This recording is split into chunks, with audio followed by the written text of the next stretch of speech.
ലോക്സഭാ തെരഞ്ഞെടുപ്പിനുള്ള രണ്ടാംഘട്ട സ്ഥാനാർത്ഥി പട്ടിക തയ്യാറാക്കാൻ ബി.ജെ.പി കേന്ദ്ര തെരഞ്ഞെടുപ്പ് സമിതി ഇന്ന് യോഗം ചേർന്നേക്കും. പൊട്ടിത്തെറികൾ ഒഴിവാക്കാൻ കടുത്ത ജാഗ്രതയിലാണ് ദേശീയ നേതൃത്വം. കേരളത്തിലെ 4 മണ്ഡലങ്ങളിലും ചർച്ചകളും നടന്നേക്കും. 195 സ്ഥാനാർത്ഥികളെ പ്രഖ്യാപിച്ച ബി.ജെ.പി ബാക്കി സ്ഥാനാർത്ഥികളെ പ്രഖ്യാപിക്കാൻ ചർച്ചകൾ തുടരുന്നു. കേന്ദ്ര തെരഞ്ഞെടുപ്പ് സമിതി ഇന്ന് വൈകിട്ട് ചേർന്നേക്കും. സംസ്ഥാന ഘടകങ്ങൾ നൽകിയ സാധ്യതാ പട്ടികയിൽ നിന്നാകും കേന്ദ്ര തെരഞ്ഞെടുപ്പ് സമിതി സ്ഥാനാർത്ഥികളെ കണ്ടെത്തുക. കരുതലോടെയാണ് രണ്ടാംഘട്ട സ്ഥാനാർത്ഥി ചർച്ച. സ്ഥാനാർത്ഥികളാക്കാൻ ഉദ്ദേശിക്കുന്നവരുടെ പശ്ചാത്തലം, ക്രിമിനൽ കേസുകളടക്കം പരിശോധിക്കണമെന്ന് സംസ്ഥാനങ്ങൾക്ക് നിർദ്ദേശം നൽകി.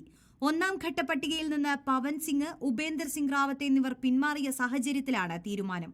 രണ്ടാം പട്ടികയിലും പല സിറ്റിംഗ് എംപിമാർക്കും സീറ്റുണ്ടാകില്ല.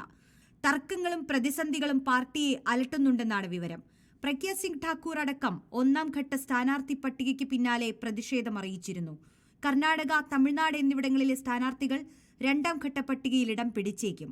മഹാരാഷ്ട്രയിലും ബീഹാറിലും NDAയിലെ സീറ്റ് വിഭജന ചർച്ചകളും നടക്കുകയാണ്.